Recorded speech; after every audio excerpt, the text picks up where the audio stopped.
रहा है क्यों परमेश्वर का क्रोध उतर रहा है? क्योंकि लोगों ने कह रहे कि लोगों ने परमेश्वर की प्रकृति के साथ छेड़छाड़ करना शुरू कर दिया है।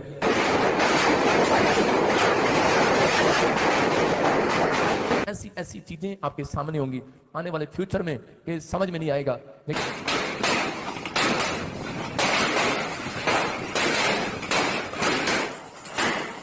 फिर देख रहा हूं कि वायरस फैल रहे हैं अलग अलग तरीके से। बढ़ने लगा है कोरोना के केसेस में इजाफा हुआ है। एक दिन में 1767 नए केसेस कोरोना के सामने आए हैं। 24 घंटे में कोरोना से 6 मरीजों की मौत। फैक्ट्रियां जल जाएंगी और जंगल में 30 दिन तक, किसी जंगल में 30 दिन तक कोई आग नहीं बुझा पाएगा। आग लगेगी, कुछ जानवर निकलकर शहरों में घुसेंगे। आप सुनेंगे अलग अलग तरीके के सांप, बिच्छू, शेर, चीते, हाथी, आप ऐसे सुनेंगे जानवर बड़े बड़े न्यूज़ों में सुनेंगे कि वो लोगों के गांवों में घुस जाएंगे, तोड़ फोड़ करेंगे, मारे जाएंगे। बहुत सारी प्रॉब्लम्स। क्यों? मैं कह रहा हूं नीचे से कीटाणु जितने नीचे धरती पर हैं, इतनी गर्मी पड़ेगी रिकॉर्ड तोड़ 2023 में कि बहुत सारी गर्मी निकलने के बाद कह रहे कि वो जितने भी कीटाणु होंगे वो सब ऊपर आएंगे और तहस नहस करेंगे। बहुत सारे मैं देख रहा हूं कि फॉरेन में भी, इंडिया में भी कि किसान लोग परेशान होंगे, सड़कों पर निकल आएंगे क्योंकि बहुत सारे लोग अपनी जमीनों को बेचना स्टार्ट कर देंगे। बहुत सारे लोग कहेंगे कि ये जमीन अच्छा नहीं है, हमें फायदा नहीं हो रहा। लेकिन जो लोग इस समय विश्वास कर रहे हैं इन प्रार्थनाओं पर, परमेश्वर कह रहा है कि मैं तुम्हारा फेवर करूंगा यीशु मसीह के नाम में। जो लोग पवित्र आत्मा से प्रेयर करेंगे, मैं उन लोगों के लिए बोल रहा हूं, अब पवित्र आत्मा कहता है मैं उन्हें जीरो से हीरो बनाऊंगा यीशु मसीह के नाम में। लेकिन याद रखना, कह रहा है कि 2023 में जब आप ऐसी आफत को सुनेंगे, आप कहते हैं कि ये हर बार हो जाता है, लेकिन नहीं, पवित्र आत्मा ने मुझे कहा ऐसा नहीं होगा। आत्मा कह रहा है, मैं इसी समय होली स्पिरिट से बात कर रहा हूं और पवित्र आत्मा ने मुझे कहा, कह रहा क्यों परमेश्वर का क्रोध उतर रहा है? क्योंकि लोगों ने, कह रहा है कि लोगों ने परमेश्वर की प्रकृति के साथ छेड़छाड़ करना शुरू कर दिया है। और इसी समय कह रहे कि बहुत सारी प्रॉब्लम्स देखेंगे। आप देखेंगे आने वाले समय में कि साइंस ऐसी बात की खोज करेगी कि आपने देखा कि ट्यूब में कुछ रखने से बच्चा हो जाता है, अब ऐसा कुछ नहीं होगा। एक मशीन रखेंगे, उसमें बच्चा अपने आप हो जाएगा। ऐसी साइंस ऐसी ऐसी चीजें निकाल रही हैं, ऐसी ऐसी बातें आपके सामने आपको सुनने को मिलेंगी। अबलबा शबलबा बलबा शबलबा बलबा शबलबा बलबा शबलबा। मैं फिर देख रहा हूं कि वायरस फैल रहे हैं अलग अलग तरीके से।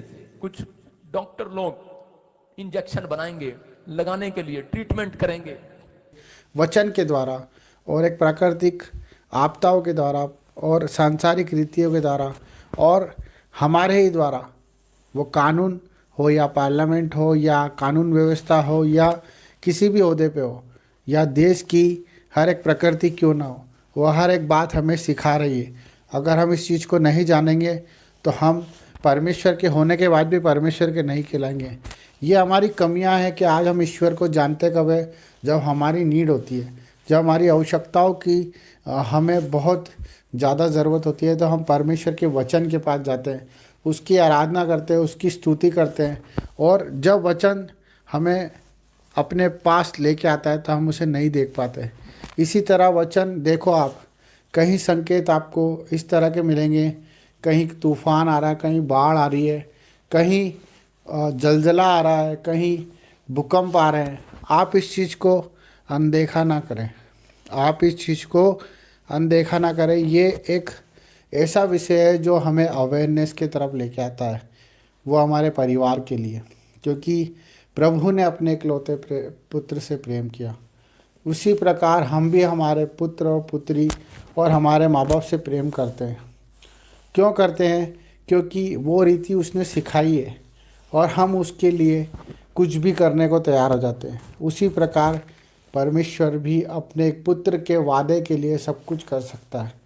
आप जान के अनजान ना बने, आप अनदेखा करते हैं मेरे भाई बहनों। कोई आपसे मांगता है तो आप नहीं देते हो, कोई आपको पुकारता है तो आप नहीं जाते हो।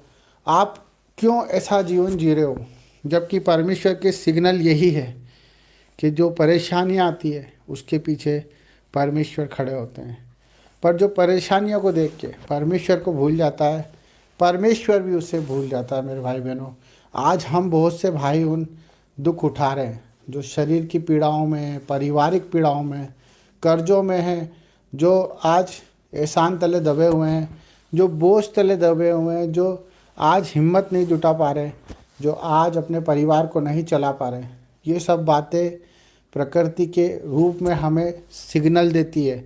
जो परमेश्वर के वचन के द्वारा हमें, जिस तरह से एक पुलिस वाला आराधना करता है, जिस तरह से एक पार्लियामेंट के अंदर चीख चीख कर एक संविधान के लेकर, एक संविधान को लेकर, एक न्याय को लेकर परमेश्वर की जीविता का प्रमाण देता है, और इसी तरह परमेश्वर की प्रकृति भी उस चीज़ का प्रमाण देती है। जब नदी नाले सूख जाते हैं, जब आकाश काला हो जाता है और चंद्र ग्रहण होता है और सूर्य उदय होता है और पंछी आकाश में इधर से उधर होते हैं, जिन पे कोई बंधन नहीं है, जिन पे कोई बंधन नहीं है, वो कोई देश को नहीं जानते, वो कोई जात नहीं जानते, कोई समाज नहीं जानते, वो सिर्फ परमेश्वर की हमें सिग्नल देते हैं, वो परमेश्वर की क्रियाओं को हमें समझाते हैं। पर हम भूल जाते हैं कि हम इस सृष्टि में ईश्वर के भरोसे आए हैं।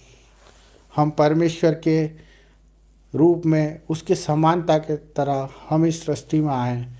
हम जिस दिन अपनी फ़िक्र करना छोड़ देंगे, जिस दिन हम दूसरों की फ़िक्र करना शुरू कर देंगे, उस दिन आपको परमेश्वर की हर एक बात सुनाई भी देगी और दिखाई भी देगी।